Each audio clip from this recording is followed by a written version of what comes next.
This is chapter 14. The brain, 6 regions of the brain: the cerebrum, cerebellum, diencephalon, mesencephalon, pons, and medulla oblongata, which I will probably say is MO or medulla.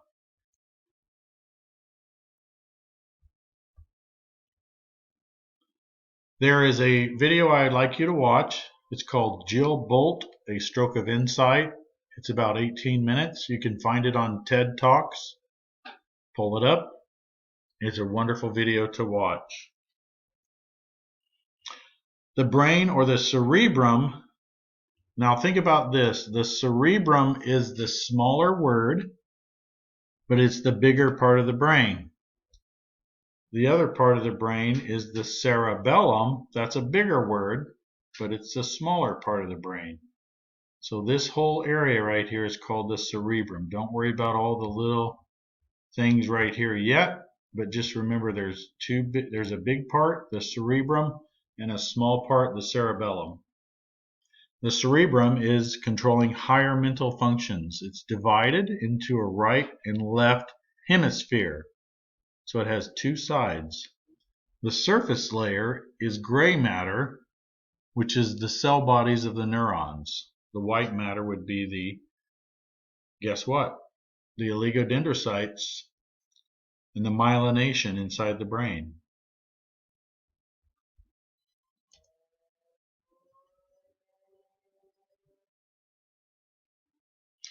The cerebrum, also called the cerebral cortex, has folds in it to increase surface area.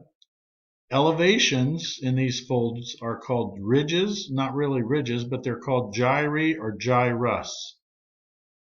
So the elevated ridges are gyri or gyrus. The shallow depressions are sulci or sulcus. And then if it's a deep groove, it's a fissure. And I'll show you a picture of that here in a minute. The cerebellum, second largest part of the brain, or the smaller part of the brain, coordinates repetitive body movements like walking, talking, not so much talking, but walking, balance, playing the drums, repetitive type things that you might do without even thinking about it. That's part of the cerebellum. This goes over the different areas. Take a quick look at that, and you can go over every area, the mesencephalon for visual and auditory. We're going to get into that a little bit deeper. Pons, medulla, we're going to get into deeper. Cerebellum we'll get into deeper, as long with the cerebrum. So just take a quick look, and you can actually look deeper into this. Maybe even make a poster board if you like. This talks about the ventricles of the brain where the cerebrospinal fluid flows. So these are areas of just the cerebrospinal fluid, which is a liquid, flows through all these different areas. You've got the lateral ventricles, the third ventricle, the aqueduct of the brain, the fourth ventricle down here, and then it flows all the way into the central canal, all the way down the canal, the spinal cord, the central canal of the spinal cord, and I'll show you a flow chart of that here in a minute. There are videos on the blood-brain barrier. You can hopefully find it right here, or just pull up YouTube blood-brain barrier. You can look up Armando Hasudigan, Professor Fink, as well as Crash Course. There's plenty of them out there. So physical protection of the brain, the bones of the cranium, basically your skull, the meninges, the dura arachnoid pia, cerebrospinal fluid, or CSF, which actually provides a blood-brain barrier. So look that up, follow the video link, and find some of your own as well. Now, in the brain, the dura is divided into an inner fibrous layer, meningeal layer, and an outer fibrous layer, the endosteal layer, which is actually fused to the periosteum. Remember the periosteum? Periosteum on bones? So it's fused to the periosteum layer, the endosteal layer. So you have 2 layers of tough mother, dura mater. Arachnoid motor covers the brain. That's like the spider mother. And below that, the subarachnoid space. And pia mater attached to the brain surfaces by astrocytes. If you recall, who had a lot more astrocytes than most people? If you remember, it's Albert Einstein.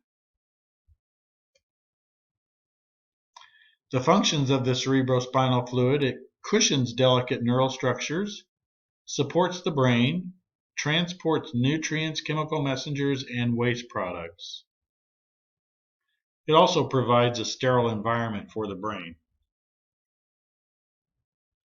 Now this slide will show the different areas where the cerebrospinal fluid is produced: the choroid plexus, by the ependymal cells or ependymal cells.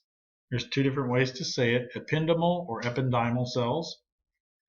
They secrete cerebrospinal fluid into the ventricles, and as it moves, goes down through, all the way around, supports the brain and the spinal cord.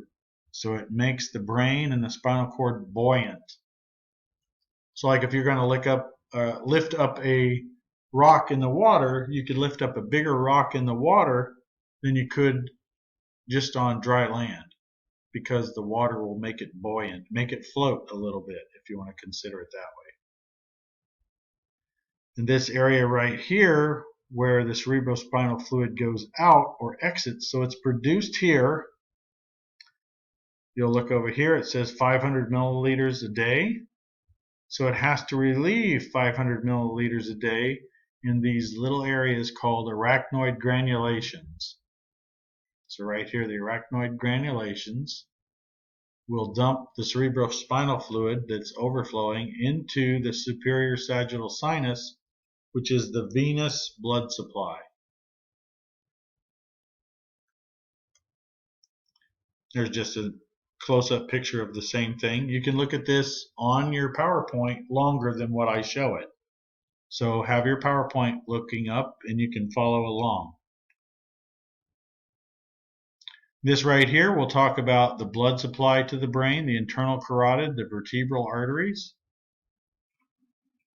Follow those over here. Here's the internal carotid.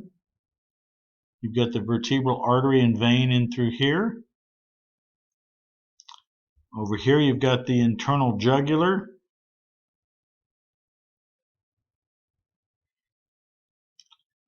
And when you look at the brain, just remember the roundabouts throughout our state, especially in northwest Arkansas, the circles, where you can go onto the highway, you can go onto this road, that road, whatever road. So you can see the internal carotid is cut. That brings blood into the brain, and then it can go all different directions, along with right here, the vertebral artery bringing blood into the brain can go different directions and supply the brain. So if you have an occlusion or if you have a stoppage or a blockage right here, it can go around it, all the way around to go in and supply the brain to prevent you from having decrease or anoxic situation in the brain, decrease oxygen to the brain. This goes over the venous supply to the brain, going away from the brain. So you can look right here. They call this the cerebral arterial circle. It's also called the circle of Willis. And over here you can see it's not quite like the artist's drawing, but it's very similar. You can see the basilar artery here and the basilar artery here. So it's very similar.